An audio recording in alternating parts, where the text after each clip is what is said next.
Good morning student. आज हम लोग देखेंगे प्लेइंग विथ नंबर्स।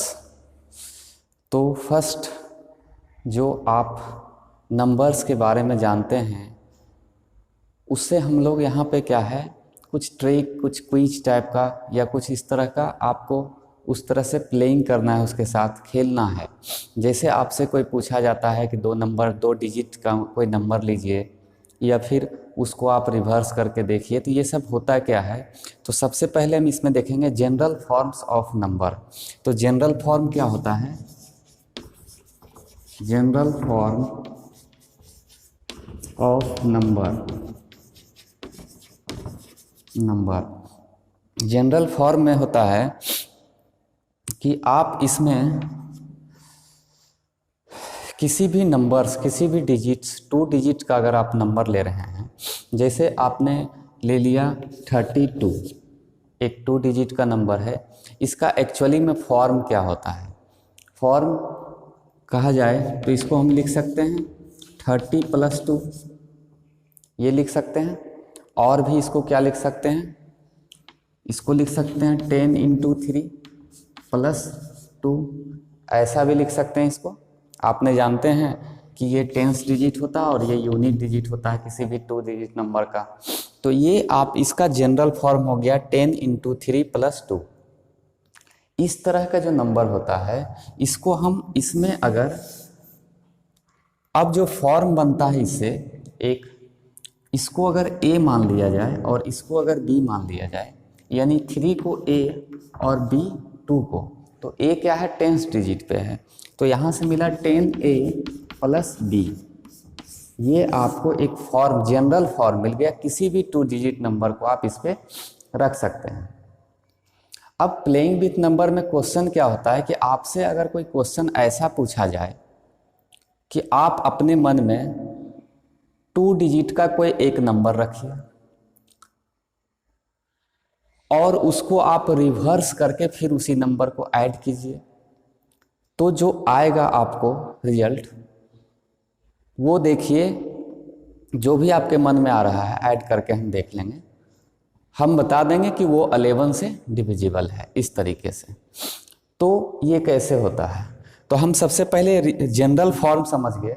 अब इसी नंबर का रिवर्स फॉर्म क्या होता है? अगर रिवर्स देखा जाए तो रिवर्स फॉर्म हम देख रहे हैं कि 32 को हम रिवर्स करके इसी को हम इसी 2 डिजिट को अगर हम 23 लिख सकते हैं, तो यूनिट प्लेस पे जो था वो टेंस प्लेस पे चला गया, जो टेंस प्लेस पे था वो क्या क्या यूनिट प्लेस पे चला गया। तो इसका जो आपको मिला है वो क्या मिला? ये तो a और b यही रहेगा हमेशा, a और b को ही आपने क्या लिखा? b और a, इस तरह से रिवर्स करके। तो इसका जो फॉर्म बना वो बना 10 × 2 + 3।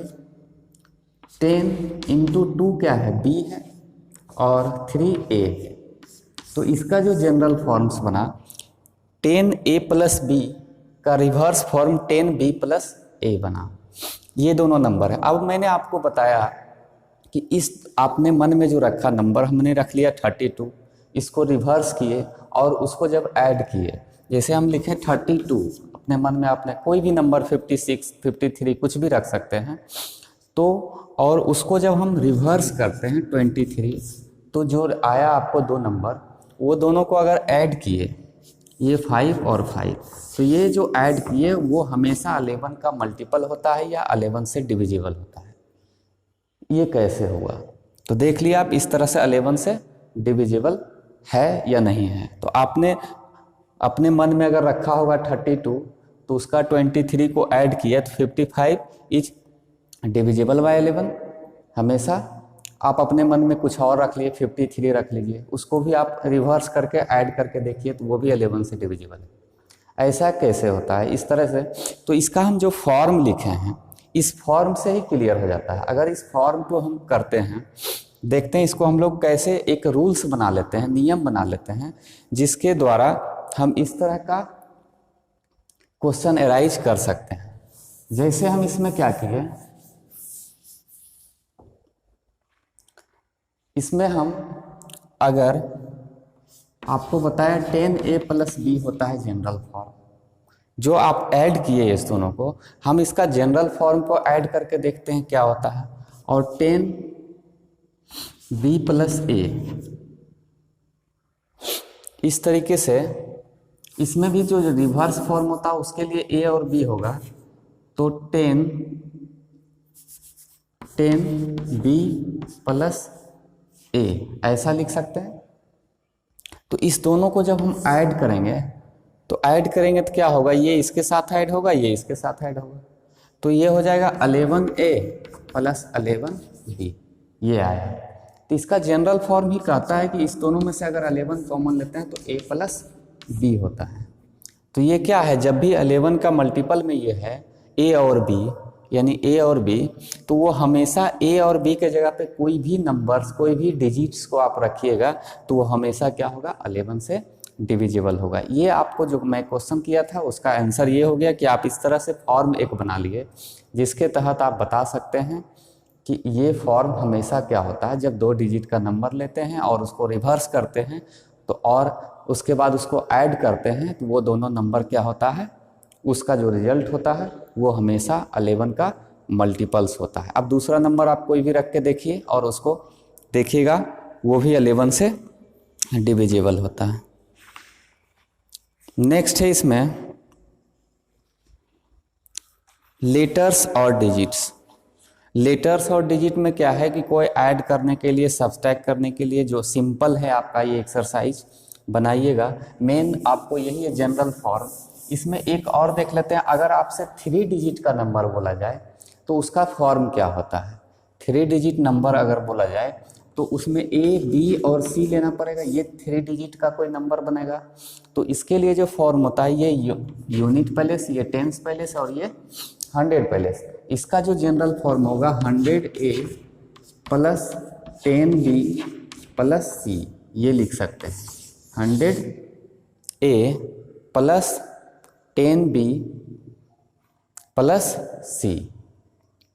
ये आपका जनरल फॉर्म 3 डिजिट का हो गया। इस तरह से 4 डिजिट का आप किसी भी डिजिट का जनरल फॉर्म लिख। एक्सरसाइज 16.1 फर्स्ट नंबर क्वेश्चन, आपको ऐड या सब्सट्रैक्ट करने के लिए दिया जाए लेकिन उसके साथ कुछ लेटर दिया हुआ 3A और 2 और 5, 2 डिजिट का नंबर है, दोनों को ऐड किया गया है। तो इसका जो रिजल्ट आया है वो B और 2 आया है। तो इसमें फाइंड करना है A का वैल्यू और B का वैल्यू फाइंड करना है। तो ये आप कॉमन सेंस इस तरह से लगा सकते हैं। आप डिजिट्स और 10 डिजिट जनरल फॉर्म हमेशा ध्यान में रखिएगा कि यहाँ पे जो वैल्यू होना चाहिए वो 2 होना चाहिए यूनिट प्लेस पे। तो A में 5 में A के साथ क्या, A को क्या रखा जाए, A को, कि उसका वैल्यू 2 आ जाए। तो 5 plus A equal to 2 is called.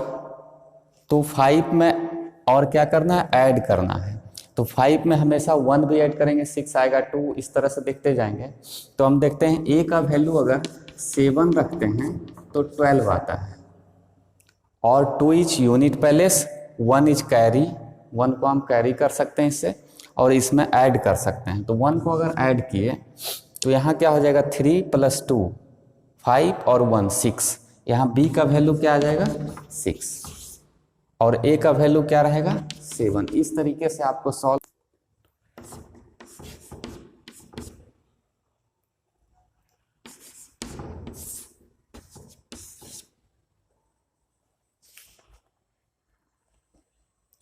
ये मल्टीप्लाई दिया हुआ 1A इंटू A, इस तरह से मल्टीप्लाई करना है। तो इसमें A का वैल्यू हम क्या रखें कि इसका जो वैल्यू है, इसका वैल्यू दिया हुआ है आपको 9A। यहाँ जो वैल्यू आया है 9A, A को A से मल्टीप्लाई करेंगे तो A आना चाहिए। तो ऐसा क्या वैल्यू 1 2 3 4 हम हमेशा चेक करके देखेंगे। 1 रख के देखते हैं तो 1 इंटू 1 1, बट 1 इंटू 1 करेंगे तो यहाँ 9 आना चाहिए, ये नहीं होगा। 2 रख के देखेंगे, 2 2 जा 4, यहाँ कैंसिल हो जा रहा है। 3 रखेंगे, 3 3 जा 9 और 3 1 जा 9 नहीं आ रहा है।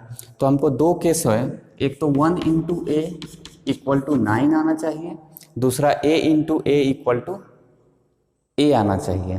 तो इसमें से अपने मन से आप चेक करते जाएंगे, इसमें से कौन सा ऐसा वैल्यू रखें। 5 रखेंगे तो 5 इंटू 5 5 2 और 2 a इंटू 1 मतलब 5 और 2 7 आ रहा है, ये भी नहीं हो रहा है। तो 6 अगर रखते हैं a का वैल्यू तो 6 इंटू 6 इक्वल टू 36।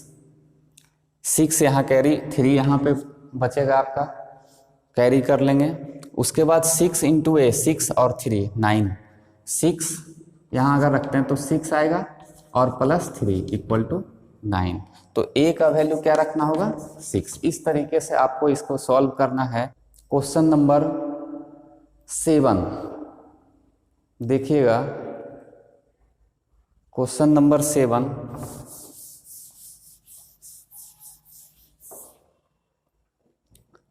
दिया गया है आपको